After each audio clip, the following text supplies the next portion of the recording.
Students, आज के lecture में हम फार्मूला ऑडिटिंग और कैलकुलेशन पैनल को डिस्कस करेंगे और इसके अंदर जो कमांड्स हैं उनको डिस्कस करेंगे कि वो उनके क्या फंक्शंस हैं। मेरे सामने एक असाइनमेंट खुली हुई है लोन रिकॉर्ड की और कुछ यहाँ पे फार्मूले भी मैंने लगाए हुए हैं। ये मैंने फार्मूला लगाया हुआ है और इन सबको सम किया हुआ है। यहाँ पे एक फार्मूला है जिसके अंदर मुख्तलिफ सेल्स जो है वो इन्वॉल्व है यानी कि कौन कौन से सेल जो है वो इन्वॉल्व है। अगर मुझे ये देखना है तो मुझे ट्रेस प्रेसिडेंट पे क्लिक करना पड़ेगा। जैसे मैं इस पे क्लिक करूंगा वो लाइनें शो कर देगा कि इस फार्मूले में ये सेल भी इन्वॉल्व है, ये भी इस्तेमाल किया हुआ है, ये और इज इट ओके। तो ट्रेस प्रेसिडेंस का कॉन्सेप्ट आपको समझ आ जाना चाहिए। अब दूसरा इसका उल्ट ये है कि हम इसको एक दफा इसको रिमूव यहां से करेंगे, रिमूव एरोस, ये को रिमूव हो जाएंगे, ठीक। दूसरा ये है कि अगर हम एक खास सेल देखना चाहें कि ये सेल किसके डिपेंडेंट है, कि कहां कहां इस्तेमाल हुआ है, तो हम ट्रेस डिपेंडेंट पे क्लिक करेंगे। तो ये उसने बताया कि ये इस फार्मूले में इस्तेमाल हुआ है यहां पे। Is it okay. तो ट्रेस प्रेसिडेंट और ट्रेस डिपेंडेंट का आपको पता होना चाहिए।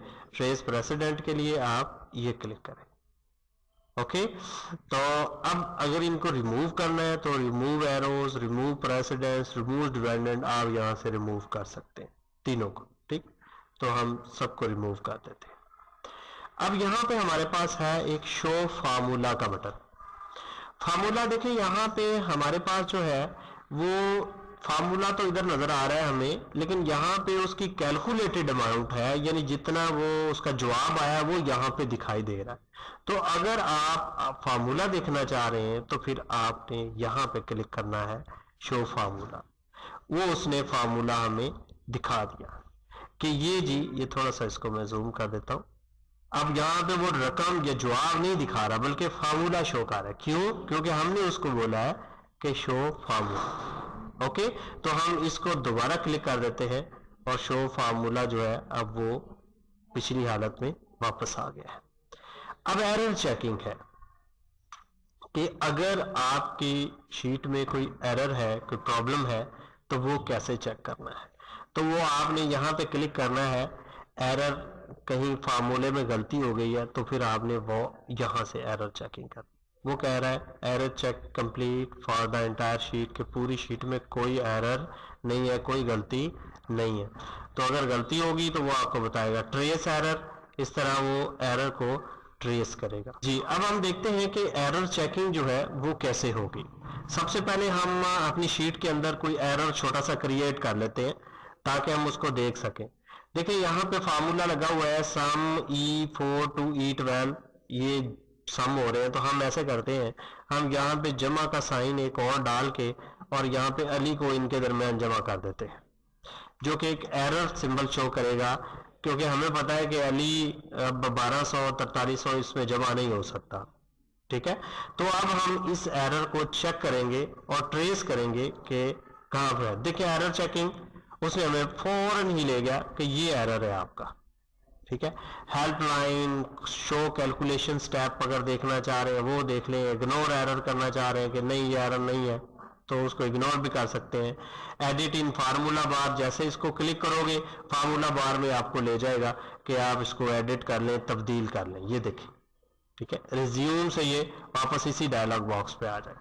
हेल्प से ये आपको इस एरर के बारे में हेल्प देगा, हेल्प खोल देगा कि ये जो एरर है ये किस किस्म का एरर है। शो कैलकुलेशन स्टेप, ये कैलकुलेशन स्टेप शो कर देगा। ये देखिए उसने बताया हुआ है कि ये तो आपका काम ठीक आ रहा है लेकिन अली ये कोई गड़बड़ है यहाँ पे, ठीक है। तो अली इसमें मैं कैसे जमा करूं, तो उसने गलती शो कर। तो हम एवेल्युएट करते हैं अगर वैल्यू इसकी ठीक नहीं है, अली उसमें जमा नहीं हो सकता।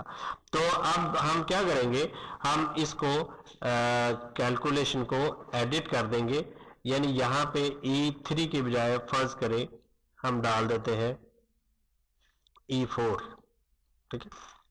तो E4 के अंदर क्योंकि डिजिट ही है तो वो इसको जमा कर देगा। Is it okay? तो ये है हमारा जो है वो एरर चेकिंग। हम एक दफा कंट्रोल Z करते हैं। अब हम ये देखते हैं कि ट्रेस एरर को ट्रेस करना है, तो वो हमें बता रहा है कि ये इधर को रोड़ा डला हुआ है, ठीक है, कि यहाँ तो ये वैल्यू आ रही है लेकिन ये इसमें कोई प्रॉब्लम कर रही है। अगर हम फर्ज करें यहाँ पे एरर कोई क्रिएट करते हैं, यहाँ पे हम प्लस दिस कर देते हैं, सॉरी दिस, तो अब यहाँ पे भी वैल्यू एरर आ गई। हम इसको एक दफ़ा रिमूव एरर्स कर देते हैं। यहाँ पे अब हम ट्रेस एरर करते हैं, क्या एरर ढूंढें कहाँ है। तो ये क्लिक किया, उसने हमें बताया कि ये यहाँ पे शो हो रही है, यहाँ पे कोई जो है वो हमें यानी इन एरर से हमें पता चल जाएगा कौन सी वैल्यू जो है गलत आ रही है। तो ये है ट्रेस जो है एरर का तरीका। हम एवेल्युएट फार्मूले की बात करते हैं, इसको एक दफा रिमूव एरोस कर लेते हैं सारे। एवेल्युएट फार्मूला ये है कि फार्मूले की जांच पड़ताल करेगा। ये देखिए यहाँ पे हमने फार्मूला लगाया हुआ है और ये B7, B11, D7 ये सारे इसमें जमा किए हुए हैं। तो अब हम एवेल्युएट फार्मूला करेंगे। जैसे क्लिक किया हमारे पास डायलॉग बॉक्स खुल गया, उसने सारे सेल रेफरेंसेस दे दिए। हम B7 को एवेल्युएट करते हैं, वो कहते हैं B7 2000 है। अब उसी C11 को करते हैं, वो कहता है ये 12300 है। इन दोनों को आप जमा कर दें, फिर नीचे लाइन जो लगाई हुई है वो वैल्यूएशन करेगी, ठीक है। जैसे हम कहते हैं जांच पड़ताल करना, फार्मूलों की जांच पड़ताल करना, तो अब वैल्यूज को वैल्यूज में दे के ये अब उसने उन दोनों को जमा करके अब D7 के नीचे लाइन लगा दी, फिर वो कहेगा D7 ये है जनाब। अब इन तीनों पिछले दो का रिजल्ट और अगले का जमा करेगा। तो इस तरह आप जो है वो फार्मूले की जांच पड़ताल कर सकते हैं कि कौन सी रकम कहाँ पे जमा हुई है और कहाँ पे वो रकम जो है वो फार्मूले के अंदर यूज की हुई है।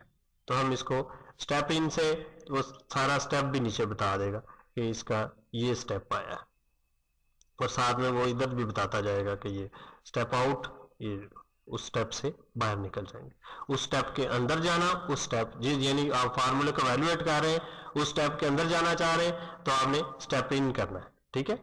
वो बता रहे हैं अब ये इसमें जमा किया तो ये चीज बनी है, ओके। स्टेप आउट उसमें बाहर आ जाएंगे। तो ये था हमारा एवेल्युएट फार्मूला, ठीक है जी। अब हम वॉच विंडो की बात करेंगे कि वॉच विंडो क्या है। वॉच विंडो में असल ये होता है कि ये बाज दफा शीट का कोई ऐसा पोर्शन होता है जिसमें कुछ इंपॉर्टेंट फिगर्स आपने लिखे होते हैं, कुछ इंपॉर्टेंट यानी रकमें लिखी होती हैं। आप फर्ज करें आप यहां पे बैठे हैं, कहीं पे शीट पे आगे जाके कहीं काम कर रहे हैं, ठीक है। अब जरूरत पड़ी है कि उन फिगर्स को देखा जाए, ठीक है। आप फिर इधर से रोल करके ऊपर जाएंगे और इधर जाएंगे उधर जाएंगे तो वो आपका बहुत ज्यादा टाइम जाया होगा और फिर आपको वो ढूंढने में मुश्किल पैदा होगी, ठीक है। तो उसका आसान तरीका ये है कि आप उतना डाटा जिसको आप बार बार देखना चाह रहे हैं आप उसको वॉच विंडो बना लो। क्या बना लो? फर्ज करें ये मेरे वो फिगर्स हैं यहां पे लिखे हुए, तो हम इसको वॉच विंडो बना देते हैं। वॉच विंडो का डायलॉग बॉक्स खुल गया। अब यहां पे ऐड करना है, आपने क्या करना है? ऐड। ये पहला ऐड हमने कर दिया, ऐड। ये अब सारे ऐड हो गए, ठीक है। अब शीट 1 है, 2 है, जो भी आपने देखना है वो आप देख सकते हैं। अब फर्ज करें मैं बैठा हूं यहां पे अब जरूरत पड़ी है मैं फिगर देख रहा हूं तो मैं वॉच विंडो में जाऊंगा और यहां पे वो मुझे वो वॉच, इसको मैं डबल क्लिक करूंगा तो मुझे वो नजर आ जाएगा एरिया, ठीक है। जो एरिया जो है वो मैंने जो सिलेक्ट किया हुआ है एज ए वॉच, ठीक है जी। तो ये था वॉच विंडो का तरीकेकार। अच्छा, अब मैं देखना चाह रहा हूं कैलकुलेशन ऑप्शंस। कैलकुलेशन हिसाब किताब को कहते हैं, ठीक है। तो कैलकुलेशन ऑप्शंस क्या करेंगी जरा देखते हैं। यहां पे मेरे पास 3 ऑप्शंस हैं, automatic, except for data tables और मैनुअल्स। देखिए आप यहां पे जब भी कोई फार्मूला लगाते हैं फर्ज करें मैं यहाँ पे फार्मूला लगाता हूं, इस वैल्यू को जमा करता हूं इस वैल्यू में, ठीक है, तो मेरे पास ऑटोमेटिकली रिजल्ट आ जाता है, आ गया। यानी इन दो वैल्यूज को मैंने जमा किया। अगर मैं इस वैल्यू को तब्दील कर, तो फर्ज करें इसको मैं 0 कर देता हूं, तो जवाब जहां पे ये फार्मूला यूज हुआ है वो ऑटोमेटिकली जो है वो तब्दील हो जाएगी। ये देखें यहां पे तब्दील हो गई, ठीक है। एक दफा मैं इसको ट्रेस डिपेंडेंट लगा देता हूं, तो यहां पे जैसे मैं इसको भी 0 फर्ज करे कर देता हूं, तो ये ऑटोमेटिकली जो है वो कैलकुलेशन हो रही है, कैलकुलेशन ऑटोमेटिक हो रही है। वो कैसे होगी, ये हमने ऑटोमेटिक पे टिक किया हुआ है। अगर आप कहीं मैनुअल हो तो फिर आप इस पे क्लिक कर दें। अब अगर आप इसमें कोई तब्दीली करते हैं, लेट्स सपोज मैं इसको 400 कर देता हूं, तो आपके आंसर में कोई फर्क नहीं पड़ा। क्यों? क्योंकि हमने जो ऑप्शन मैनुअल की सिलेक्ट की हुई है। मैनुअल में ऐसा नहीं होगा, ऑटोमेटिक काम नहीं होगा। अब हम चाहते हैं कि ये हो जाए, तो हम क्या करेंगे, या तो हम उसको ऑटोमेटिक लगा दें, या हमारे पास यहां पे एक बटन बना हुआ है कैलकुलेट नाउ, ठीक है, इसको क्लिक करेंगे तो वो सारी शीट जो है वो कैलकुलेट हो जाएगी। जहां जहां फार्मूले इस्तेमाल हो रहे होंगे वो रीकैलकुलेट हो जाएंगे, दोबारा उनका हिसाब किताब हो जाएगा। इस तरह एक हमारे पास यहाँ पे है कैलकुलेट शीट, ये तो सिर्फ इसको कैलकुलेट इसने किया था ना। अगर पूरी शीट को एक दफा में करना है तो फिर आप यहाँ पे क्लिक कर देंगे। शीट में जहां जहां भी फार्मूले इस्तेमाल हुए हैं, उनमें वैल्यू इस्तेमाल हुई है, वो रीकैलकुलेट हो जाएंगे। Is it okay? अब यहाँ पे हमारे पास एक और ऑप्शन है, automatic except for data tables, के जो डाटा टेबल आप बनाएं उसके लिए तो वो ऑटोमेटिक ना हो, लेकिन बाकी तमाम के लिए वो ऑटोमेटिक हो, तो ये भी ऑप्शन आप इस्तेमाल कर सकते हैं। तो नॉर्मली हम लोग जो है वो ऑटोमेटिक पे इस पे रखते हैं, क्योंकि ये बहुत कम जरूरत पड़ती है कि हम इसको मैनुअल कैलकुलेट करें, ठीक है। ऑटोमेटिक रखेंगे तो उसके ज्यादा फायदे होंगे।